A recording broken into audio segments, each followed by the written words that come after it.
What is up, guys? So today we're going to talk about Axel Ruder, fucking rat boy, and Tommy Robinson. I'm just going to give my opinion on the whole thing, and just remember it is my opinion. It's an educated opinion.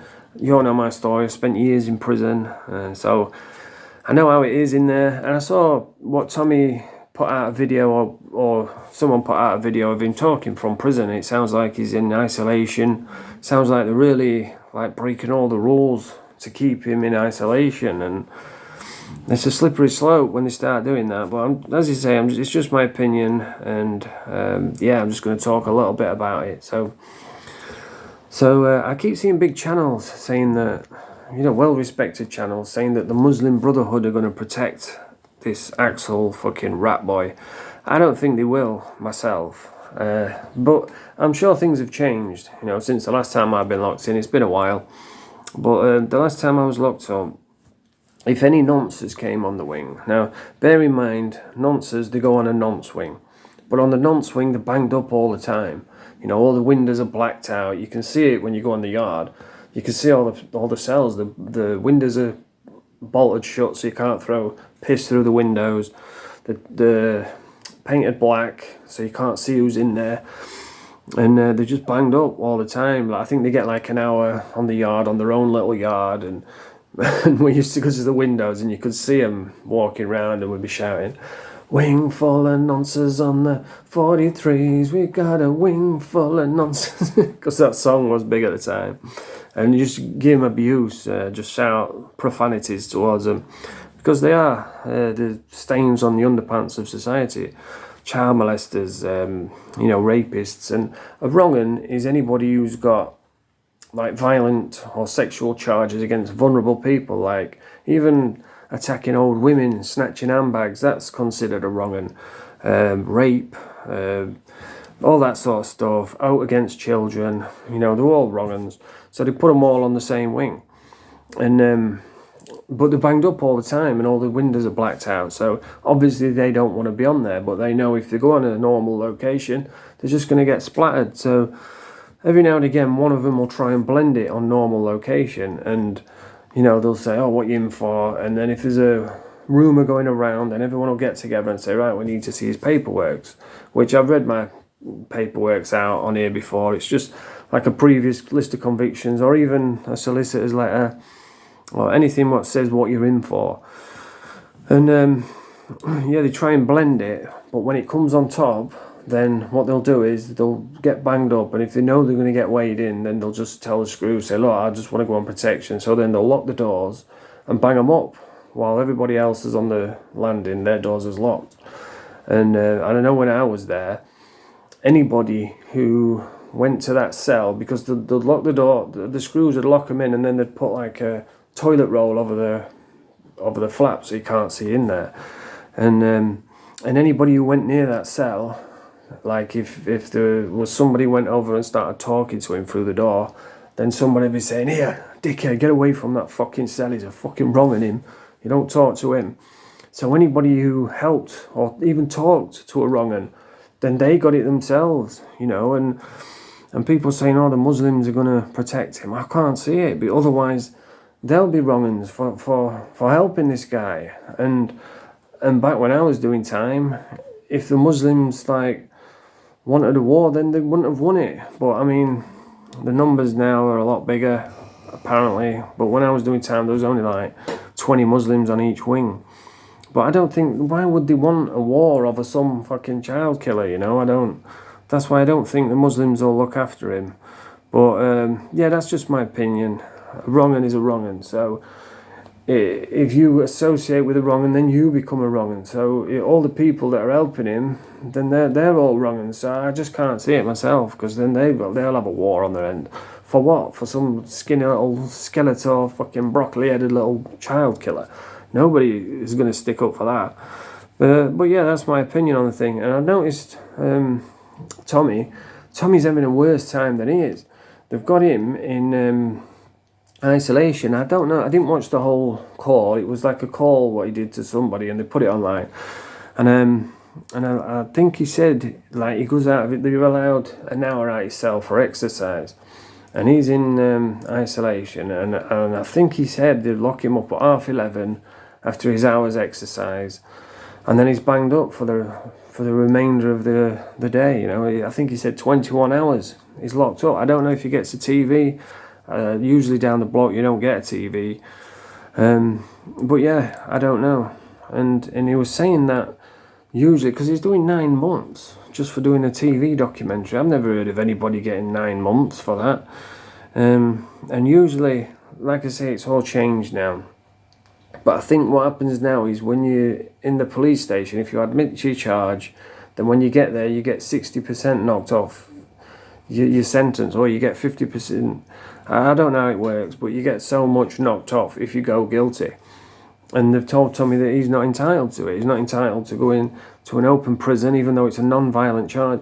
First time I got locked up for shoplifting, they sent me to an open prison pretty much straight away. I was only in Doncaster about a week, and they came and they put like a slip under my door saying you're getting moved to Hatfield Open tomorrow, I think, or something like that happened, and they shipped me straight off. So it's a non-violent offences. So why? I mean, this is like non-violent, but it is a high-profile case.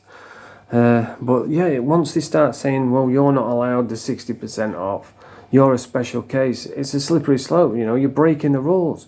You're not allowed to do that. It's, you know, it's one rule for everyone, not one rule for him or one rule for him.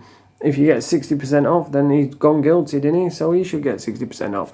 But I tell you what, I wouldn't be surprised if they pull some phony charges out. I said this from the start. I don't think he will get out.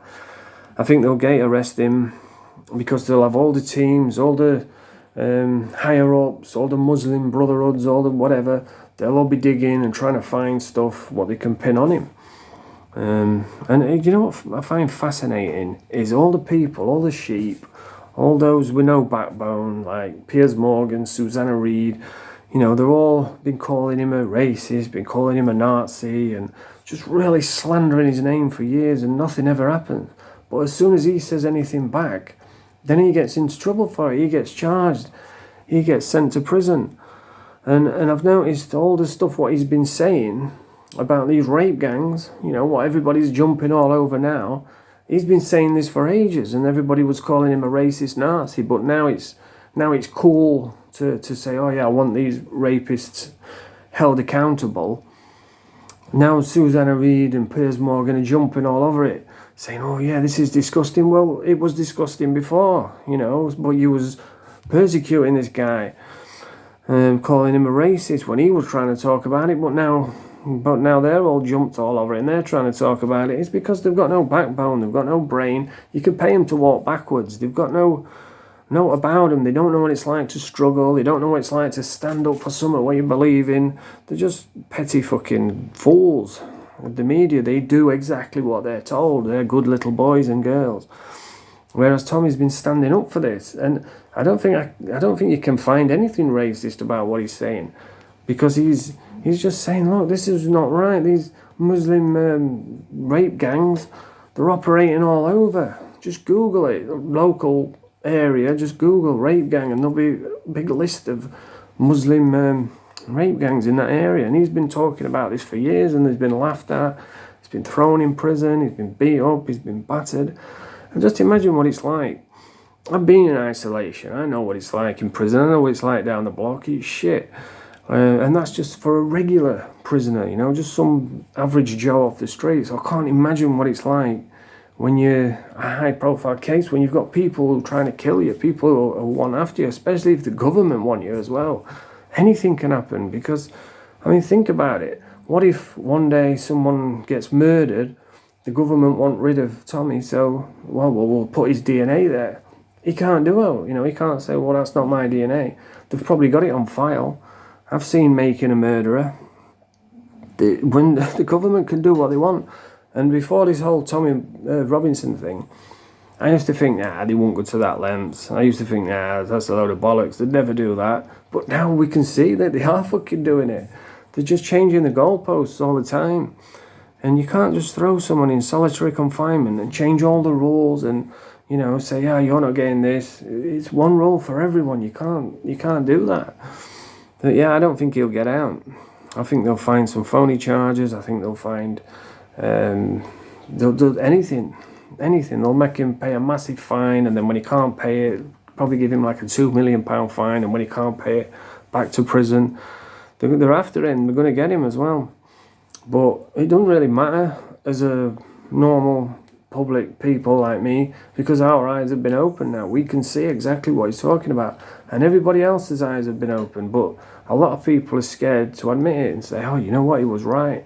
Because anybody who admits it gets labelled a racist. I get labelled a racist for talking about the way immigration's ruined Doncaster. It's ruined a lot of places.